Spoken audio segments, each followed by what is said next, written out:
right, you see by all the green around us, time to talk some Jets football. As the Jefferson theme song would say, moving on up, number 2 right now in the draft order. Can they make it all the way to number 1? No, number 3. I'm sorry, you're right. You're still behind my Giants. Don't worry, my Giants will choke you for now. You'll end up at number 2, right? Number 3. Great. Quick correction there. Obviously, the Raiders have moved into the catbird seat and likely will get that number 1 pick. But hey, stranger things have happened, and they do play the Kansas City Chiefs. But let's talk all things Jets, break it down, and talk about anything else that's going on with the Jets. We haven't seen this face in a while, but we love it when we see it. From Jets X Factor, Jets beat reporter, the one, the only Nick Faria. What's up, Nick? How are you? How you guys doing? Great to be on. Hey, happy holidays. I see the festive environment behind you, so happy holidays. Happy holidays to both of you. Yeah, wait, let's get a up close look. Let's break down the tape here. What is on top of that tree? Is that a beautiful angel? What's going on? Oh yeah, it's an angel. It's an old school. We've got the angel here, and then on my left here is a painting from my honeymoon out in Santorini, Greece. Nice. Wow. Okay. Santorini with those little white houses and in the cliff. It was beautiful. Oh, I've seen pictures. Haven't been, but I'm glad you had a good time. But not as beautiful, Nick. Let's just jump right into it here. The Jets' chances at the number 1 overall pick were destroyed. They're annihilated. They were just eliminated from the Falcons-Rams game. What the hell does that have to do with the Jets? Apparently everything. Strength of schedule, it's over. The Jets can't get the number 1 pick. Nick, come on. You know, I know you're this beat reporter for JetsXFactor.com, but I also know at night you work as a therapist of some kind, or you're working on that. Okay, what's the insights to Jet fans? Okay, we can't get the number 1 overall pick anymore. There's no if these 12 teams do this and these 12 teams do this, then it's possible. Jets can't get the number 1 pick. They have 3 right now. Maybe could get 2. Thanks, Giants, but that's possible. But what's the advice or tips or anything to fans right now that are devastated that this is one of the worst seasons in franchise history? And it won't end up with the number 1 overall pick. My advice is calm the hell down. Very, very simple. Okay. Calm the hell down. For one reason and one reason only. If a team like the Arizona Cardinals or the Cleveland Browns had the number 1 overall pick, that would be a concern because they would be looking for a true franchise quarterback, the best available player on the board. The Las Vegas Raiders have the number 1 overall pick. And if history tells us one thing, is that this organization will look at the clear and obvious path to go down in the NFL draft and say, nope, won't do it. Henry Ruggs, Darius Hayward-Bay, Jamarcus Russell, they're the only team that's drafted a punter and a kicker in the first round in their history. They are an organization that loves intangibles. They love the upside. If this is a player that's really, really fast or really athletic, they are going to go after them, even if they may not be the best overall player on the board. Why is that important for Jet fans? Well, I have been on the record saying that Fernando Mendoza is the number 1 quarterback in this draft class. I think he is absolutely a future franchise quarterback, maybe not to the level of Joe Burrow or Patrick Mahomes, but you can put him in that conversation. I think he's got the upside to be that bottom 10, top 10 quarterback in this league if you put him in the right system. If Dante Moore, though, comes out, which is clearly a possibility, the quarterback out of Oregon, if he also comes out, he is a guy with a higher ceiling than Fernando Mendoza. Yet more athletic, can run a lot better, just overall got a bigger arm, just looks like an athlete. And a team like the Raiders loves athletes. So to me, if you're the Jets, if you're the Jets fan base, and Tanner Engstrand's going to return for another season as offensive coordinator, which I think should happen because he was nowhere near a problem for this organization this year. You need a quarterback that can run his scheme. Quarterbacks that run his scheme, pocket passers, guys that throw with anticipation, who are not going to be overwhelmed in the pocket. And that to a T is Fernando Mendoza. I don't know if that's going to be the same with Dante Moore. So to me, we don't know where the Raiders would go with the number 1 overall pick. And I could absolutely see a situation where they fall in love with the intangibles of Moore and say, you know what, we're good on Mendoza. We'll take the one with the higher ceiling and go from there. That's been their MO since the 60s, and it hasn't really changed since. Nick, if the Jets want Mendoza, and let's just say it ends up the way it is right now with the Raiders 1, the Giants 2, and the Jets 3, what would it take if the Jets didn't want to take the chance that the Raiders go a different direction, dare I say, and they just want him? What would you be willing to give up? What should the Jets be willing to give up to move from 3 to 1? Because the leap from 3 to 1 is much shorter than, say, if you were a 6th, 7th, or even the 10th pick in the draft. The Jets are very close to the top. So theoretically, it should cost them a little bit less. Could they tempt the Raiders? And what would that temptation be, especially considering that the Jets do have some things to play with here in terms of draft picks?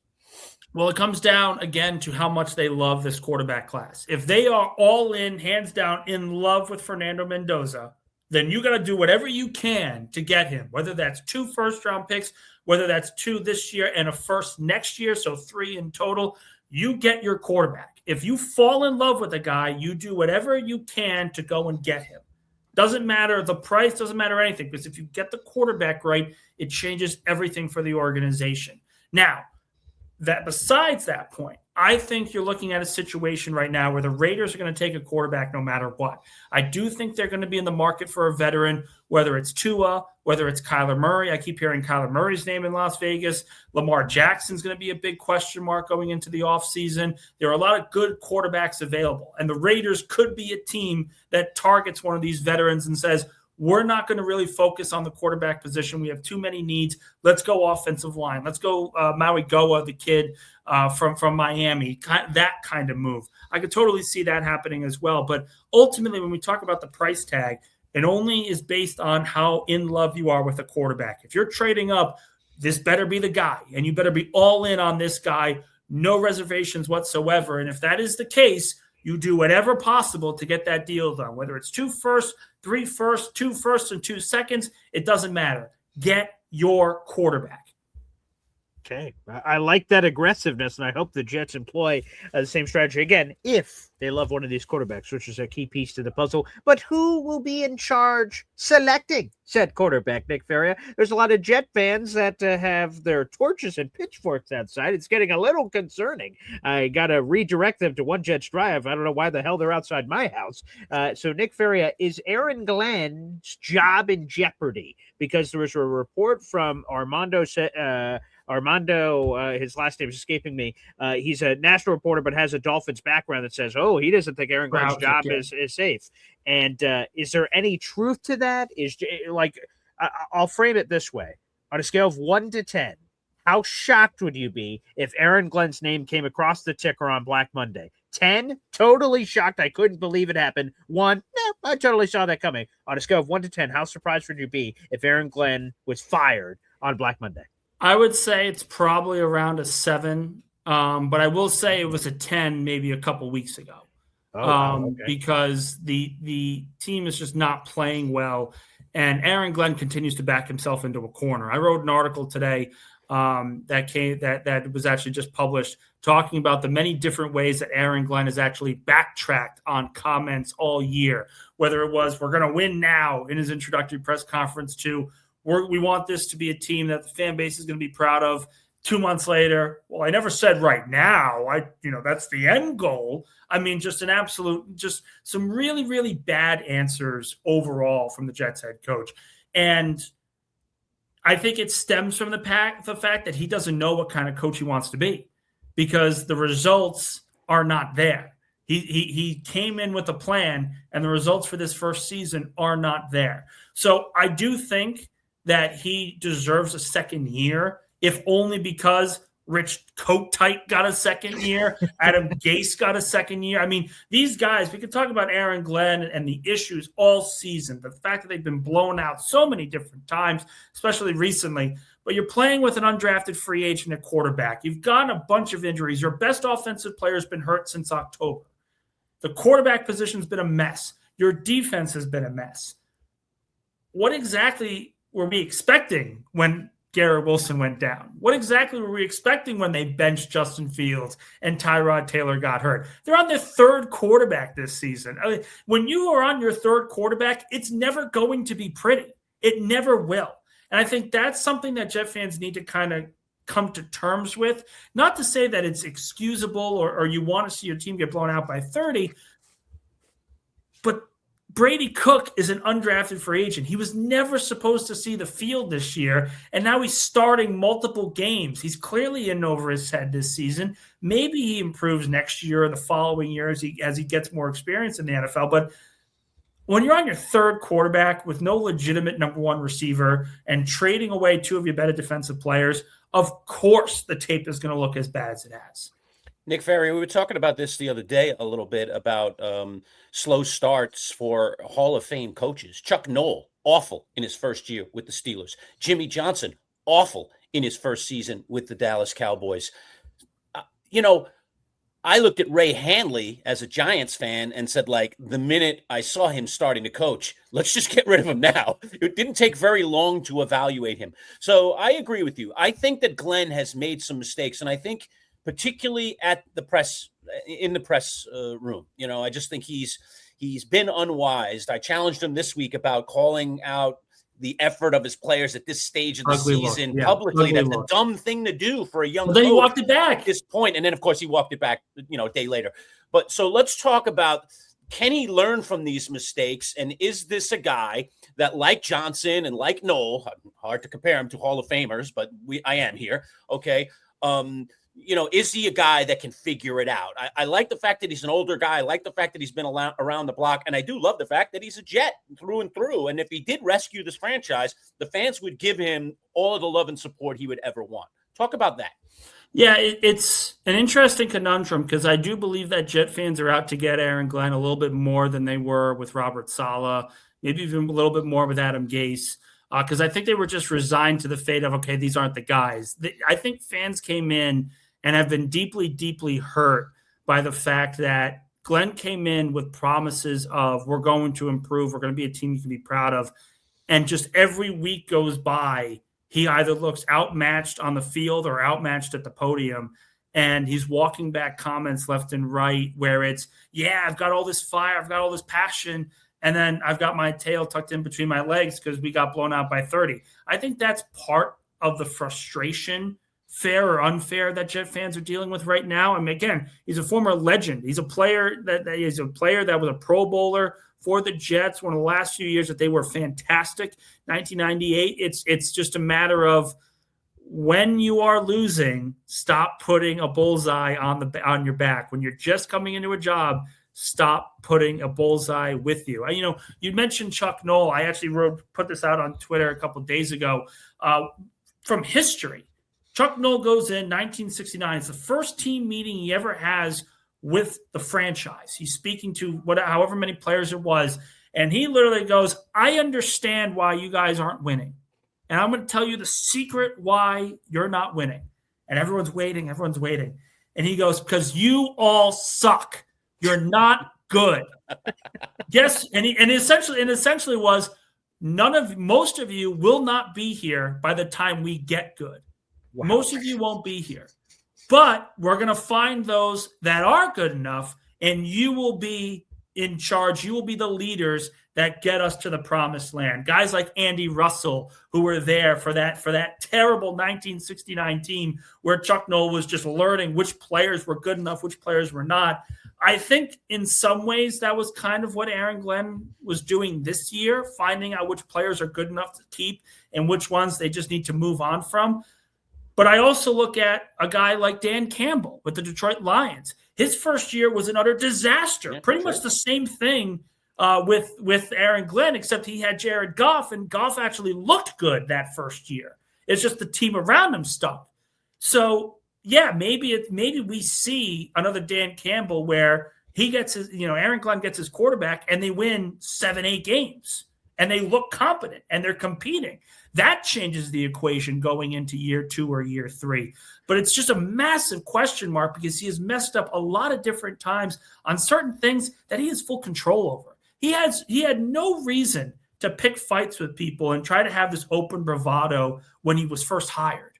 But he did it anyway. And he was essentially saying, we're going to win, and my attitude is going to be the driving force of it. And it was that hubris that kind of got in the way. And now he's got to live with it, and he's trying to pick up the pieces. Just to follow up on that a little bit, because when you were talking about that Knoll thing, it got me thinking about Deion Sanders and when he went out to Colorado. That's immediately what I thought too, the Lurch. same thing. Yeah, And the Jets do have this bevy of draft picks, assuming they don't trade any of them away to get the quarterback of their dreams. So theoretically, Glenn will have a chance to recruit his own guys, to bring his own guys, assuming they don't let him go. So how does that work in his favor, or does it work in his favor, Nick? I think it's the big reason why he would get a second year to begin with. The fact that he traded Quinn Williams, the fact that he got Sauce Gardner out of here, and they have multiple first-round picks over the next couple of years. They've got over $90 million in salary cap space. That's a lot to play with. And if you're Aaron Glenn, you could really sit there and argue with Woody Johnson and say, listen, I thought I could build a winner from this current team. Clearly, the guys that I inherited were not good enough. Will McDonald, Jamian Sherwood, Garrett Wilson in a way, Sauce, Quincy Williams, all these guys that were touted as really good talents are not as good as we thought. We overrated them to begin with. But now we've got enough cash. We've got enough draft capital to be able to get my guys in. And trust me, when I bring my guys in, then you will see how this actually works. They didn't have a lot of cap space last year. They tried to nickel and dime, try to just stabilize everything. So I think the argument for Glenn is, listen, let me get my guys in. Let me start forming this plan, and you will start seeing wins. I think that's the way he saves his job in this case.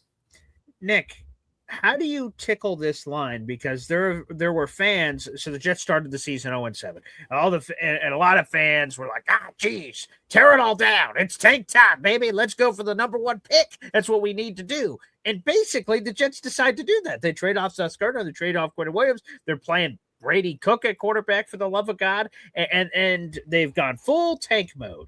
And they've lost a lot of games. There was a slight spark in the middle of the season where they went 3-5, sort of interesting, and then they've fallen off a cliff. And now those same fans have said, tank. Whoa! We've lost 4 games by 20-plus points. We got to fire this guy. This guy's terrible. And I'm like, wait. You were the same fans that 5 seconds ago told us to tank. So they wanted us to lose, but not quite lose like that. What's the line here on reality, Nick? Because it seems like these fans who are on opposite sides were actually the same people. They're just in different places on the multiverse time continuum. Tanking is never pretty. It's never pretty. It is very, very ugly. The prime example that I always show is the 2020 Eagles, where they walked into that Sunday night game against the Washington Commanders, or whatever they were called at the time, and all the Giants needed was an Eagles win, and they would win the division. And Jalen Hurts was playing well, and he had a lead at the half. And then Doug Peterson said, nope, we're going to bench you for Nate Sudfeld. Washington comes back and wins the game, and everyone was in an uproar. Oh, the Eagles, they violated the sanctity of the game. They're tanking. They're openly tanking. No crap. When you are bad, you want to be bad enough to be able to get your guy. Turned out that loss to Washington was the best thing that could ever happen to the Philadelphia Eagles, because they traded out of the 6th overall pick, grabbed Devontae Smith, added an additional draft pick that eventually became who? Jalen Carter, A.J. Brown, Jordan Davis, all these guys that are now part of a Super Bowl contender. Tanking works. I don't agree with people that say tanking doesn't work. It absolutely works. And if your team is bad enough, you should try to lose out for the rest of the way, because it's going to help you with those draft picks. You saw it with the Rams in the 2010s. They were really, really bad from 2010 to like 2015 before Sean McVay got there. And they got Aaron Donald, and they got Goff, and they got all these top guys. Todd Gurley, right. All because they were that bad. Tanking works, and it's high time we recognize that tanking means ugly. It means 30-point losses where you go and sit there and say, well, better draft pick, baby. That's all we're looking for. Gosh, you sound like Gordon Gekko there for a moment. Greed is good. Tanking is good. Tanking works. Tanking clarifies. History shows everything, right? Like, my basis for a lot of this stuff is looking at NFL history and making an informed opinion based on that. The Rams would not be the contender they are now if they did not stink from the early 2010s, because they wouldn't have gotten Aaron Donald. They wouldn't have gotten Gurley. They would have gotten Goff, who then became Matthew Stafford. All these things are intertwined. Philadelphia tanking in 2020. Teams that tank tend to get a lot of high draft picks. And eventually you are going to hit on these guys, particularly when you get your quarterback. All right. Nick Faria talking with us. It's Inside the Jets, Manchild Show with Boy Green Digital. Don't forget to hit that subscribe button at MC Show Digital on YouTube.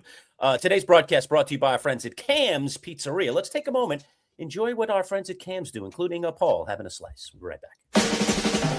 When you think of Cam's Pizzeria, think about two of your favorites. Their zesty buffalo chicken wing pizza or their tasty chicken bacon ranch. Over 16 specialty pizzas made fresh daily with the best ingredients. Indulge in their homemade calzones, subs, wraps, salads, and their famous cannolis for dessert. They're all made with love just for you. Order online for 10% off at camspizza.com. Locations in Camillus and Oswego. Cam's Pizzeria. It's love at first slice. Woo-hoo! Sweet Lord have mercy. That looks delicious. Hey, everybody. Welcome back to the Manchild Show, Boy Green Digital. Make sure you guys like that video. We're here with our guy, Nick Faria, Jets beat reporter for JetsXFactor.com. He is absolutely terrific. Man, this has been a season from hell, Nick Faria, but we're almost at the end of this thing. Week 18, Buffalo Bills, the final game in that Bills stadium. They lost the AFC East last week, losing, of course, to the Philadelphia Eagles. Interesting. The Eagles always find their way in there and all these gosh darn storylines. So no home game for Buffalo. So instead, that will be their final game in that building before they move across the street. There's a lot of we talk about tanking and things of that nature. And interestingly, in the Eagles example you gave, that's what we could see for the Cowboys-Giants game. Apparently, Jerry Jones seemed to indicate that Dak Prescott will play a little bit, but then they'll pull him at some point. And then we go to all these other games, like the Chargers said Herbert's not playing. So Trey Lance is in. We don't know what the Bills are going to be doing. Do you give the Jets any chance of winning, even if the Bills attempt to put in the backups? Because I'm old enough to remember a few of these Jets-Bills games when Matt Barkley came in and destroyed the Jets, and they thought that the Jets could win the game, and they didn't. So do the Jets even have a chance this weekend, Nick? I don't think so. I really don't, because they can't stop the run. The pass defense is very poor. And their offense can't put up points. You think about it. This is Breece Hall and a bunch of dudes right now just trying to get first downs, and they can't do it. So, there's an advantage for the Jets if they can run the football effectively, as always, because their offensive line is quite good. But then you got to trust your quarterback to make the throws. And right now, Brady Cook is looking like an undrafted free agent, a guy that probably should have sat the entire year, learned the game at a smart process, and wouldn't get overwhelmed by playing in an NFL game this year. Nick, one of the things that we're aware of, obviously, is the Jets need a franchise quarterback. But they do have all these draft picks. What are the other positions of need here as we close in on the offseason? Where else do they need to fill in some of these things? What? Did I just ask the same question that Paul asked? What? He's laughing at me. No, you didn't. I just think me and Nick gave the look of each other of like, okay, how much time do you have? Yeah. Position of need on the ESPN ticker where it just says, Mel Kiper will be like, oh, the Bears need a quarterback, running back, wide receiver, Jets, everything. They need everything. I think it's better to describe what they don't need. Fair enough. Rather than what they answer it that way. That's fine. They do not need. They do not need an offensive line. I think they are set there. They did a great job with the Membu pick. It was very smart. It was the right move over Tyler Warren, 100%. I don't think they need a tight end. I like what I saw from Mason Taylor this year. Jeremy Ruckert signed his extension. I don't think you're going to need to worry about that. I don't think you're going to need to draft a linebacker high. Now, I want to stress that. They're probably going to address the linebacker position because Quincy Williams is most likely out in free agency, and you need to see more from Jamie and Sherwood. But I think there are bigger needs at edge rusher. There are bigger needs at defensive tackle, cornerback, safety, as opposed to linebacker. And I think that's just the clear distinction. I'm not saying they don't have a need at linebacker. They clearly do. But there are other needs that are more important at this point. So I think right now, if you're looking at it, you don't need a number one receiver, but you need a number two and number three. You don't need a tight end. You don't need an offensive line. Maybe you can get by without a linebacker, but pretty much everywhere else is fair game. Well, there you go. A lot to be had. A couple more real quick here, Nick, before we get you out of here. You mentioned that it's Breece Hall and a bunch of guys is what the Jets are trotting out there. Breece Hall is set to be a free agent after this year. On one hand, he's the first 1,000-yard rusher the Jets have had since Chris Ivory 10 years ago, which is crazy to think about. So, he's doing something right, but he dragged to get there. Breece Hall at an earlier part of the season was on pace for 1,200 yards, so he was going to clear it by a mile and have this amazing year. And then over a 6-week stretch right before this 100-yard game he just had against the Patriots, he had less than 69 yards rushing in 6 straight games. So he hit a lull. Breece Hall sort of indicated after the game that something was going on, but he didn't reveal what was going on that led to some of that lack of statistics. So, again, it's this Jekyll and Hyde thing. Ooh, we definitely need to keep Breece Hall. Actually, I'm cool with letting her go. Never mind. He's all in. So what's the future here? Is Breece Hall a member of the Jets next year? I think there's a path for him to be on the Jets next year, but I think it's going to come maybe by the franchise tag. I don't see a long-term deal at this point. He's way too hot and cold to at least put the money of a long-term investment moving forward. And we could be in a situation where he's holding out going into mandatory minicamp. He's disgruntled, maybe even gets traded. That could also be on the table as well. But the way that I look at it right now, I think there's an argument to be made that Breece Hall stays on the roster. But kind of in the previous question of if I'm confident, 1 out of 10, 10 being supremely confident, I'm pretty much at a 5. I used to be at like 8. I thought, hey, he's playing well.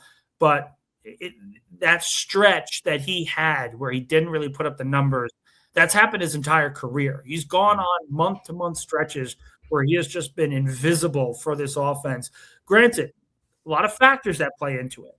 Seeing a lot of heavy boxes. The quarterback's not right. The offensive line maybe misses some blocks. But he's got to make some plays as a feature back like this, and he hasn't done it to the level that James Cook, that Saquon, that Christian McCaffrey have done to garner $14, $15 million a year. All right, let me squeak one last one in here, and the Jets have a vacancy, at the very least, a defensive coordinator. If AG sticks around, and that's the probably betting favorite right now, is that he is more likely to stick around than not.